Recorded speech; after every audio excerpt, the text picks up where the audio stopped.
श्री स्वामी समर्थ. स्वागत आहे तुमचं माझ्या युट्यूब चॅनलमध्ये. आजचा दिवस तुम्हाला खूप छान सुख समाधानाचा आणि आनंदाचा जाऊ देत ही स्वामींच्या चरणी प्रार्थना करते आणि आज या नवीन व्हिडिओला सुरुवात करते. तर बघा मित्रमैत्रिणींनो, उद्या मंगळवारी आलेली आहे अंगारकी संकष्टी चतुर्थी आणि या दिवशी जर आपण काही उपाय केले, सेवा केल्या तर त्या खूप प्रभावी ठरत असतात. कारण की वर्षातील पहिलीच अंगारकी संकष्टी चतुर्थी आलेली आहे. त्याचप्रमाणे वर्षभरामध्ये आपल्याला एकही संकष्टी चतुर्थीचं व्रत करणं शक्य नसेल तर फक्त आपण या अंगारकी संकष्टी चतुर्थीचं व्रत केलं तरी देखील आपल्याला संपूर्ण 12 महिन्यामध्ये ज्या 12 चतुर्थी तिथी येतात तर त्याचं पुण्यफळ जे आहे तर ते आपल्याला मिळत असतं. त्यामुळे जर उद्या तुम्हाला शक्य असेल तर आवर्जून तुम्ही व्रत उपवास करायचा आहे. आता उपवास व्रत करणं जर शक्य नसेल तर मग अशा वेळेस फक्त गणपती बाप्पांची पूजा सेवा केली तरीही चालेल. आता या दिवशी जर आपण काही घरामध्ये सेवा केल्या, उपाय केले तर ते खूप प्रभावशाली ठरत असतात. पण याच दिवशी जर आपल्याकडून घरामध्ये काही कळत न कळतपणे चुका झाल्या तर त्याचे दुष्परिणाम देखील आपल्याला जीवनामध्ये भोगावे लागत असतात. कारण की भरपूर वेळा आपल्याला काही गोष्टी ह्या माहीत नसतात आणि आपल्याकडून त्या चुका अलगद होऊन जातात. आपण जाणून बुजून तर या चुका करत नाही, पण आपल्याकडून ह्या चुका झाल्यामुळे आपण जी काही सेवा करतो, पूजा करतो तर त्याचं फळ जे आहे आपल्याला तर ते प्राप्त होत नाही आणि आपण म्हणतो की मी तर इतकी सेवा करते, मी तर एवढी पूजा करते, मग माझ्याच आयुष्यामध्ये असं का होतं, मला का फळ मिळत नाही, उलट त्याचे दुष्परिणाम भोगावे लागतात. आता या अंगारकी संकष्टी चतुर्थीच्या दिवशी आपण जेव्हा गणपती बाप्पांना नैवेद्य बनवत असतो त्यावेळी आपल्याला काही गोष्टींची काळजी जी आहे तर ती आवर्जून घ्यायची आहे. काही अशा भाज्या आहे की ज्या या दिवशी चुकून सुद्धा आपल्याला घरामध्ये बनवायच्या नाहीये. भलेही तुम्ही या दिवशी उपवास धरलेला नसेल किंवा असेल तरी पण घरामध्ये या भाज्या आपण बनवायच्या नाही. त्याचप्रमाणे या अंगारकी संकष्टी चतुर्थीला अशा काही चुका आहे की ज्या चुकून सुद्धा करायच्या नाही. आता या दिवशी काय करावं, काय करू नये, कोणत्या चुका आपल्याला टाळायच्या आहे आणि त्याचप्रमाणे कोणत्या भाज्या आपल्याला उद्याच्या दिवशी घरामध्ये बनवायच्या नाहीये. म्हणजे मंगळवारला संकष्टी चतुर्थीच्या दिवशी आपल्याला कोणत्या भाज्या बनवायच्या नाही याविषयीची संपूर्ण माहिती आजच्या या नवीन व्हिडिओमध्ये मी तुमच्या बरोबर शेअर करणार आहे. त्यामुळे तुम्ही हा व्हिडिओ स्किप न करता शेवटपर्यंत नक्की बघा. चॅनलवरती तुम्ही जर हा व्हिडिओ पहिल्यांदा बघत असाल तर चॅनलला आवर्जून सबस्क्राईब करा आणि असेच नवनवीन माहितीपूर्ण व्हिडिओ बघण्यासाठी समोरील बेल आयकॉनलाही प्रेस करा.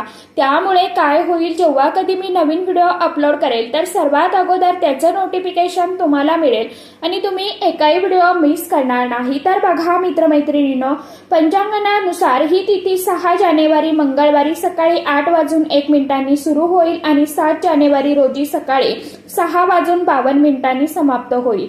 तर मग उदय तिथीची मान्यता असली तरी संकष्टी चतुर्थीच्या व्रतात चंद्रोदयाची वेळ जी आहे तर ही खूप अतिशय महत्वाची आहे. त्यामुळे आपल्याला अंगारकी संकष्टी चतुर्थीचं व्रत हे मंगळवारीच करायचं आहे. आता या दिवशी अनेक शुभयोग जे आहेत तर ते जुळून देखील आलेले आहे. सर्वार्थ सिद्धी योग 7:15 ते दुपारी 12:17 असेल. त्यानंतर प्रीती योग पहाटेपासून रात्री 8:21 आहे. त्याचप्रमाणे भद्रा काळामध्ये कोणतीही पूजा सेवा केली जात नाही हे तुम्हाला सर्वांनाच माहीत आहे. मग या दिवशी भद्रा काळ देखील आहे. तर मग या दिवशी सकाळी 46 मिनिटांसाठी भद्रा काळ असणार आहे. आता भद्रेचा प्रारंभ हा सकाळी 7:15 सुरू होईल आणि समाप्ती ही सकाळी 8:01 होणार आहे. या भद्रेचा वास पृथ्वीवरती असल्याने या काळामध्ये कोणतेही शुभ कार्य करणे जे आहे तर ते टाळायचे असतात. त्यामुळे आपण 8:15 ते 8:15चा जो वेळ आहे ना तर त्या काळामध्ये ही पूजा सेवा चुकूनही करायची नाही. मग पौष महिन्यातील अंगारकी संकष्टीची पूजा भद्रा संपल्यानंतरच करायची आहे.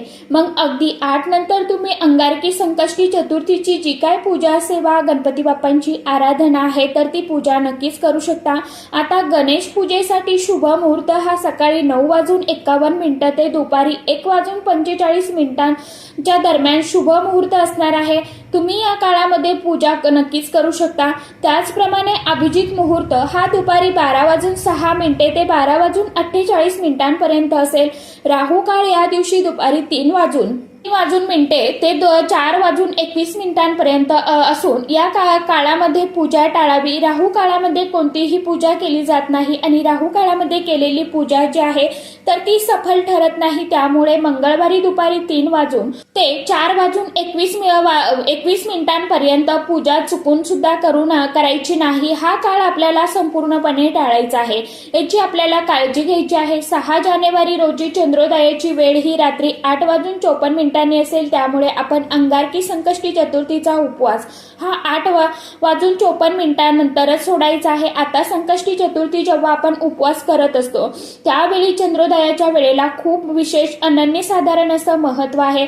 जर आपल्याला चंद्रोदयाची वेळ पाळणं शक्य होत नसेल, अगदी आपण उपवास नाही केला तरी पण चालेल, पण चंद्रोदयाची वेळ जी आहे तर ती पाळायची आहे आणि चंद्रोदय झाल्यानंतरच आपण जेवण जे आहे तर ते करायचं आहे। आता तुम्ही म्हणाल की चंद्रोदय 8:54 होणार आहे, त्यानंतर मी दुसऱ्या दिवशी सकाळी जेवण केलं तर चालेल का?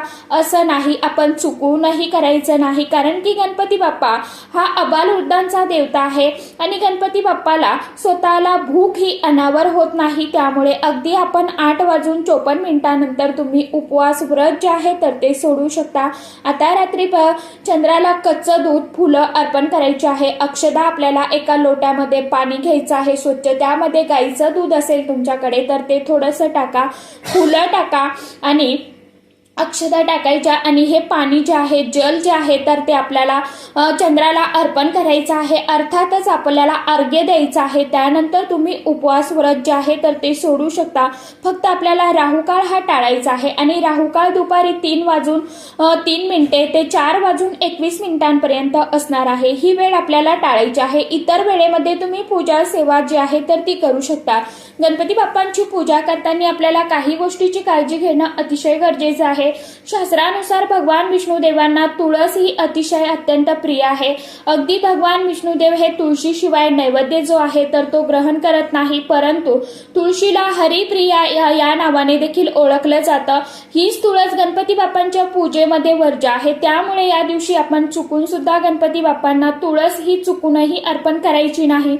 उद्याच्याच दिवशी नाही तर इतर दिवशी देखील गणपती बाप्पांना तुळशी, मंजिरी जी आहे तर ती अर्पण करायची नसते। अगदी तुम्ही भगवान विष्णुदेवांना तुळस अर्पण करू शकता, भगवान बाळकृष्णांना तुळस अर्पण करू शकता, परंतु गणपती बाप्पा आणि देवादिदेव महादेव यांना तुळस जी आहे तर ती कधीच अर्पण केली जात नाही। त्याचप्रमाणे या दिवशी आपण पूजेसाठी तांदूळ देखील वापरत असतो। आता तांदूळ वापरत असताना आपण अख्खे तांदूळ वापरायचे आहे। चुकून जे काही अर्धे आहे, तुटलेले फुटलेले तांदूळ आहेत तर ते आपल्याला पूजेमध्ये वापरायचे नाही। ज्या काही वस्तू घेतो तर त्या अख्ख्या असाव्या, अर्ध्या तुटलेल्या वस्तू असतील तर त्या आपण पूजेमध्ये घेतो, मग त्या पूजेचं आपल्याला फळ जे आहे तर पाहिजे तसं मिळत नाही। देवपूजेसाठी आणि कोणत्याही धार्मिक विधीसाठी अखंड तांदूळाचा वापर जो आहे तर तो करायचा असतो आणि ही गोष्ट तुम्ही नेहमी लक्षात ठेवा। त्याचप्रमाणे आपण जेव्हा पूजा करायला बसणार आहोत तर त्या पूजेच्या अगोदरच आपण घरामध्ये गोमूत्र शिंपडायचं आहे। अगदी गोमूत्र तुमच्याकडे नसेल तर थोडंसं पाणी घ्या, गंगाजल घ्या, गुलाबजल घ्या किंवा साधं पाणी घ्या, त्यामध्ये चिमूटभर हळद टाकायची आहे आणि हे पाणी आपण घरामध्ये शिंपडायचं आहे। यामुळे घरातील निगेटिव्हिटी दूर होते आणि आपल्या घरामध्ये एक सकारात्मक ऊर्जेचा संचार जो आहे तर तो होत असतो। यानंतर आपण जी काही पूजा करतो, सेवा करतो तर ती सफल ठरत असते, कारण की भरपूर वेळा आपण घरामध्ये मांसाहार करत असतो किंवा घरामध्ये काही गोष्टी ज्या आहेत तर त्या आपण नकळतपणे बोलून जातो। नकारात्मकता दूर होण्यासाठी आपण घरामध्ये गोमूत्र शिंपडावं, हळदीचं पाणी आपण शिंपडायचं आहे, याची आपण काळजी घ्यायची आहे। त्याचप्रमाणे या दिवशी अंगावरचे वस्त्र जे आहे तर ते चुकून सुद्धा आपल्याला काळ्या रंगाचे वस्त्र परिधान करायचे नाहीये। त्याचप्रमाणे या दिवशी आपल्याला लाल किंवा हिरव्या, पिवळ्या रंगाचे वस्त्र परिधान जे आहे तर ते करू शकता। आता पूजेसाठी जे काय आसन घेत आहोत तर ते आसन देखील आपल्याला काळ्या रंगाचं घ्यायचं नाहीये, याची देखील आपल्याला काळजी घ्यायची आहे। जर तुम्ही संकष्टी चतुर्थीचा उपवास करत असाल तर भगवान श्री गणेशांचं वाहन उंदराला चुकून सुद्धा त्रास देऊ नका। असं केल्याने भगवान श्री गणेशाला राग येऊ शकतो। त्याचप्रमाणे या दिवशी जर आपल्या दाराजवळ कोणी काही मागण्यासाठी आलं तर त्या व्यक्तीला आपण तसंच रिकाम्या हाताने जाऊन द्यायचं नाही. आपण त्या व्यक्तीला एक ग्लास भरून पाणी सुद्धा देऊ शकता किंवा अन्नदान करू शकता, पण ती व्यक्ती आपल्या दारातून तशी उपाशी जाता कामा नये याची देखील आपल्याला काळजी घ्यायची. त्याचसोबत या दिवशी आपल्या घरातील अशा काही वस्तू आहे की त्या चुकून सुद्धा कुणाला द्यायच्या नाही. पहिलं तर ते म्हणजे मीठ, कारण की मीठ हे साक्षात माता लक्ष्मी स्वरूप मानलं जातं. जेव्हा समुद्र मंथन झालं होतं त्यावेळी मीठ देखील माता लक्ष्मी सोबत बाहेर आलं होतं, त्यामुळे मिठाला माता लक्ष्मीचं स्वरूप समजलं जातं. यामुळे या दिवशी आपण मीठ हे कुणालाही द्यायचं नाही. त्यानंतर दुसरी वस्तू आहे ते म्हणजे धने. हे धने जे आहेत तर हे धनप्राप्तीसाठी खूप अतिशय अत्यंत महत्वाचे मानले जातात. जेव्हा धनत्रयोदशी असते त्यावेळी आपण धन्याची देखील पूजा करत असतो, त्यामुळे या दिवशी धने आपण चुकून सुद्धा कुणाला द्यायचे नाही. आता संकष्टी चतुर्थीचा उपवास असेल तर या दिवशी आपण घरामध्ये भांडण, तंटे, वादविवाद देखील करायचे नाही, कारण की आपल्या घरामध्ये अगदी भांडण झालं, सासू सुनांचे असतील किंवा जावांचे असेल, भांडण झाल्यानंतर आपण जरी पूजा सेवा करायला बसलो ना तर आपलं मन जे आहे तर ते पूजेमध्ये लागत नाही.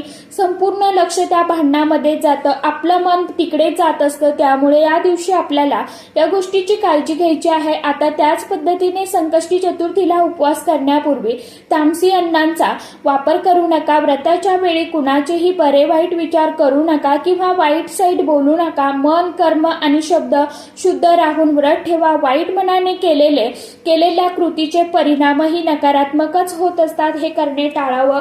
त्याचबरोबर अशा काही व्यक्ती असतात की ते नेहमी दुष्कृत्य करत असतात किंवा इतरांबद्दल नेहमी वाईट चर्चा करत असतात, वाईट बोलत असतात, पण ती व्यक्ती आपल्यासोबत चांगले बोलतात, चांगले राहतात म्हणून आपण त्या व्यक्तीच्या संगतीत राहत असतो. पण या दिवशी अशा व्यक्तींच्या इथे जेवण चुकूनही करायचं नाही. आपण जर असं केलं आपण देखील त्या पापाचे भागीदार होत असतो. आता जेव्हा गणपती बाप्पांना नैवेद्य अर्पण करतो तर त्यावेळी जास्त तेलाचा नैवेद्य असेल तर तो तेलाचा नैवेद्य कुणीही अर्पण करायचा नाही. अगदी तुम्ही तुपाचे पदार्थ बनवू शकता, पण जास्त तेल टाळायचं आहे. त्यासोबतच जे काही तिखट मसालेदार पदार्थ आहे ते देखील आपण गणपती बाप्पांना चुकून सुद्धा दाखवायचा नाहीये तो नैवेद्य. अगदी भाजी पोळीचा असेल तरी पण त्यामध्ये तिखट मसालेदार पदार्थ जे आहेत तर ते नसावे. आपल्याला याची काळजी घ्यायची आहे. या दिवशी मोदक देखील अर्पण करू शकता. मोतीचूरचे लाडू तुम्ही नैवेद्य म्हणून गणपती बाप्पांना अर्पण करू शकता. गुळ खोबऱ्याचा नैवेद्य अर्पण करू शकता. तो थोडा वेळ बाप्पांसमोर ठेवायचा, त्यानंतर आपण थोड्या वेळाने तो नैवेद्य ग्रहण करायचा. तसेच आता या दिवशी आरती देखील करायची असते. मग आपल्या इथे लहान मुलं देखील असतात, ते नैवेद्यासाठी हट्ट करत असतात, तर मग अगदी तुम्ही त्यांना नैवेद्य दिला तरी पण चालेल, कारण की लहान मुलं ही देवाघरची फुलं असतात, साक्षात गणपती बाप्पांचं स्वरूप असतात. त्यामुळे तुम्ही त्यांना तो नैवेद्य देऊ शकता. आता संकष्टी चतुर्थीला जो काही नैवेद्य बनवणार आहोत त्यामध्ये आपल्याला कांदा लसणाचा वापर जो आहे तर तो करायचा नाही, कारण की कांदा लसण हा तामसिक आहारामध्ये मोडला जातो. त्याचप्रमाणे संकष्टी चतुर्थीच्या अगोदरच्या दिवशी देखील आपण संध्याकाळी मांसाहार हा पूर्णपणे वर्ज्य करायचा आहे. या दिवशी देखील मांसाहार आपण चुकूनही करायचा नाही. या दिवशी अशा काही भाज्या आहे की चुकून सुद्धा बनवायच्या नाही. पहिलं म्हणजे या दिवशी रताळ्याची भाजी असेल किंवा शिरा असेल, अगदी गोबीची भाजी असेल तर या दोन भाज्या आपण चुकूनही बनवायच्या नाही. त्याचप्रमाणे लसूण, कांदा देखील आपण वर्ज्य करायचा आहे. संकष्टी चतुर्थीचा व्रत, चंद्राची पूजा आणि जल अर्पण केल्याशिवाय पूर्ण मानली जात नाही.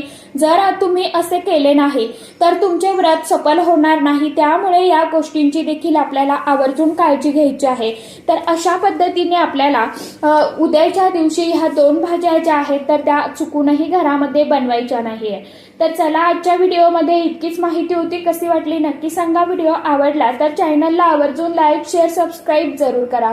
परत भेटूया नवीन माहितीसोबत, नवीन व्हिडिओसोबत. तोपर्यंत सर्व माझ्या यूट्यूब परिवाराला श्री स्वामी समर्थ.